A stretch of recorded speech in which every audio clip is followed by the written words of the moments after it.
Hello all, Brenda Smith here with you today, and I am going to show you how you can use your Silhouette electronic die cutter to make use of your digital supplies in hybrid projects. I'm going to show you a couple different ways to do that, and the first thing I'm going to do is to show you how to do a print and cut on some word art elements. So Tracy Reed has her March Pocket Life collection in the Sweet Shop Designs right now, and it is so cute. And I wanted to print out some of these just to use on my pages that I'll be making in the next couple of weeks. So I wanted to show you in the Silhouette Studio, it defaults to a 12 by 12 canvas, but since I don't have a wide format printer, I need to change that to an 8.5 by 11. So up here, this icon here is the design page settings window, and you can click on the arrow here in this pull down menu, and there are many different sizes that you can choose. I'm just going to go ahead and choose letter 8.5 by 11. And I have the Silhouette Cameo, so my cutting mat is 12 by 12, and this is the 8.5 by 11 on that 12 by 12. I'm going to go back to my stickers and pull them directly into the program, just like that. The next thing that we need to do is add the registration marks. What registration marks are is a way for the Silhouette Studio to tell your printer where those designs are on your printed paper so that they can cut them out accurately. So the registration marks window is this icon here. You'll want to click on that, and this pull down menu, just select according to the type of silhouette you have. And as you can see, the registration marks are cutting into the sticker design. So I'm going to do my best to adjust those. I'm going to make them just a little bit smaller, and they're already as far apart as can possibly be from each other. So I'm still going to have to adjust the size of these stickers. So I'm just going to click at the corner so it resizes proportionately, and then just kind of try to adjust it. I try to keep them out of these hash marks here in the corners. I don't know if that's necessary, but I do it just because it looks like they shouldn't be in there, so I try to keep them out of there. Okay, so that looks good. They're out of the hash marks. They're away from the registration marks. So the next thing that we are going to do is go up to the trace window, and this is the trace window here. So click on that icon, and then you'll want to select trace area by clicking on this. So we are going to just draw a box around the things that we want to trace. I don't need to trace those words at the bottom that say the Pocket Life March 2015 stickers, so I'm just selecting all of the actual word art. And there you go. Turn off the high pass filter, we don't need that, and then we're going to turn the threshold up all the way to 100, and you can see those are the general outlines of your sticker shapes, and we are going to trace outer edge. So just so you can see what it looks like, you can see the red lines around the stickers, but let's move those stickers out so you can see that you're getting a clean, nice cut. So I'm going to Command Z and put those stickers back, and this is what it looks like. So the first thing that you will do now that you've got this all done is you will send to your printer. I don't have a printer hooked up to this computer currently, but I'm going to do this later on my other computer and show you the results. But what you can do is just go ahead and adjust your settings and then go ahead and send it to your printer. Okay, so now that you have it all printed out, we are going to go ahead and take that 8.5 by 11 sheet and stick it onto your Cameo mat, just as is shown here in the studio.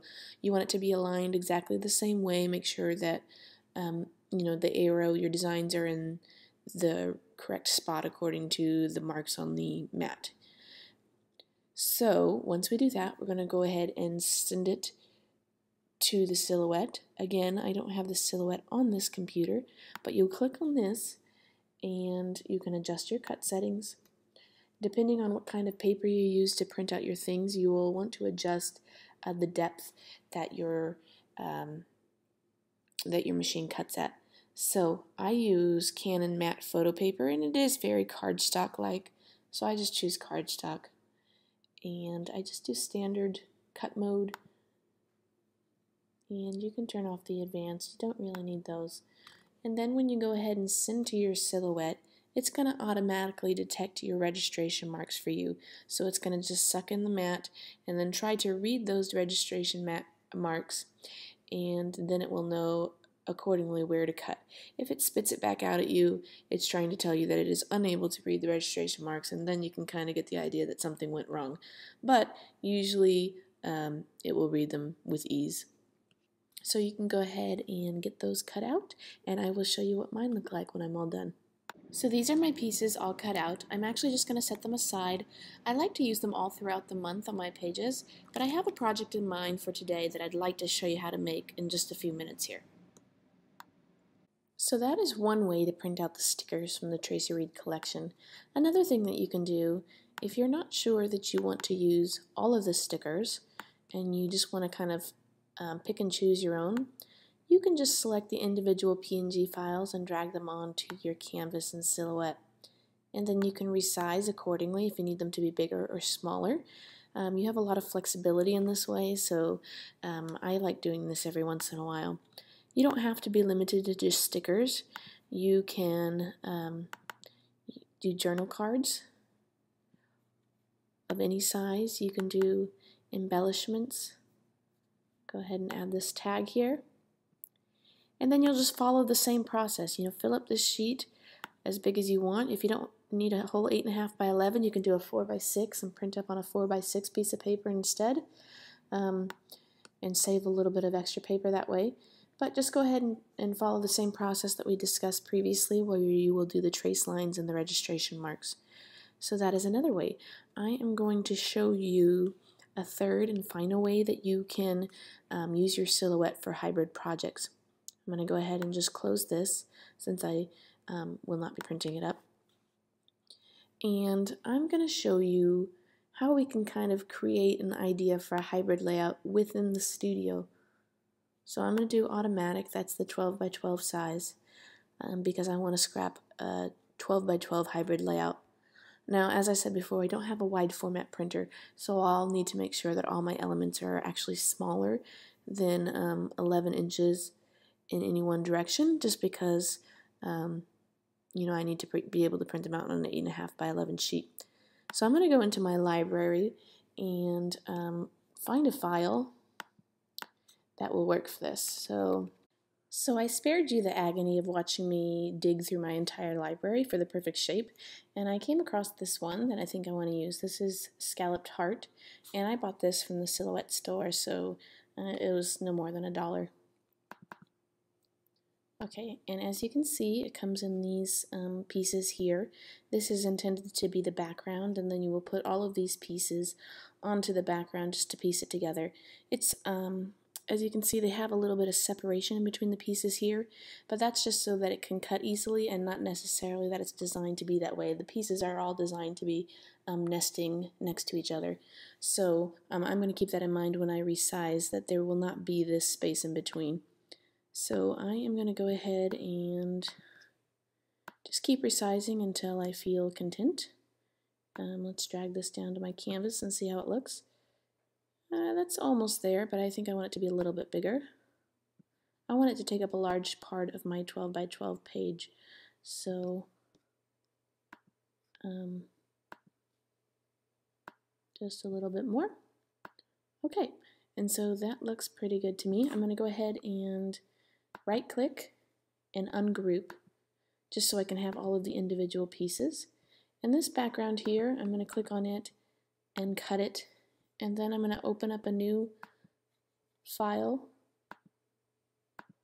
and paste it onto that file just by hitting Command V. So what I'm going to do now is go back to that Quilted Heart file, and I'm going to open up the papers from Tracy's collection and just start adding them into my Quilted Heart here. And all you have to do is just drag them from your folder and drop them into your shape. It's that easy.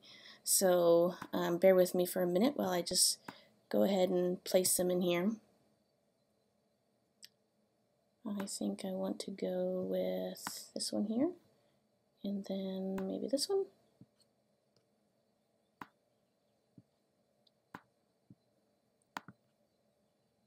Replace that one with the rainbow there, and then do the red. And then I'm just going to repeat some that I've already done. So we've got the yellow, and then after that these little triangles, and then this one, and then the stripes, and lastly red. Okay, I think that looks great. And for the middle, for the heart there, I think I'm going to go ahead and add a photo that I have of my daughter. And I tried adding a photo earlier, and for some reason it's adding it upside down, so I just went ahead and turned my photo upside down. I don't know why it was doing that, so if anybody knows, please leave a comment and let us know, but I'm not really sure, so this was my workaround. And this is ready to be sent to be printed. And because this sheet is bigger than 8.5 by 11, I have to make 2 different files to print on. So I just opened up another piece of paper here that's 8.5 by 11, and I'm going to select just by clicking, and then holding down Shift as I select more. And I'm going to select the photo as well. I'm just going to copy and then go to 12 and then Command V to paste. So I went ahead and just rearranged these onto my canvas so they fit within the registration marks there. So I have this page here and this page here. And as you can tell, they're not very fitted, so I am wasting a bit of paper, but in this instance it's okay. I only paid $4 for a pack of 50 of these papers, so I'm not losing much. So I did go ahead and hook up my printer, so I'm going to show you how to proceed with that. I just click on this little printer icon up here. This is the printer that I'm printing with. I'm going to go in just to check on the print settings just to make sure they are what I want. So I'm going to go to Quality and Media. See, it's set to plain paper. I want it to be actually the matte photo paper. And standard print quality I find is okay. There is one more thing I want to show you before we send off to print. If you go up here to the file and then you go to print page setup, there's a setting here that's the scale, and I like to keep it at around 98% just because my printer has a tendency to cut off the edges sometimes, so I want to make sure that these little registration marks on the bottom get included as well, because otherwise it messes up the whole print and cut. So I did it at 98%, and we are going to go ahead and just send it to be printed now. So I have it all printed out, and what I want to do now is go ahead and just click on this little icon up here to send it to the silhouette. And I am going to try to get it to detect my registration marks. I tried earlier, and as you can see, it failed. So let's figure this out.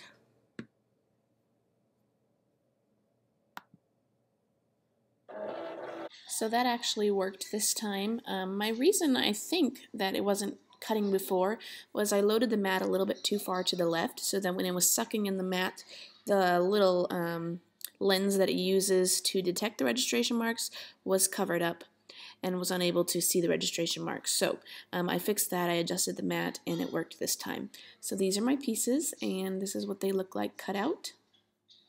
And this is what it looks like all assembled. I just added some machine stitching, hand stitching, some of the stickers from the same Tracy Reed collection, some enamel dots, gold thickers, and a little bit of journaling, and I think it looks great. I love it. I think it's very fitting of my daughter, and I love that it was fast and easy. This only took me about an hour, which is pretty quick for me. And I hope that I have shown you today that hybrid can be for anybody, that it is not difficult, and that it can actually be really easy and quick. And I do hope that you guys will be encouraged to try some hybrid projects of your own. Thank you so much for stopping by and watching this video, and I look forward to seeing what you'll make.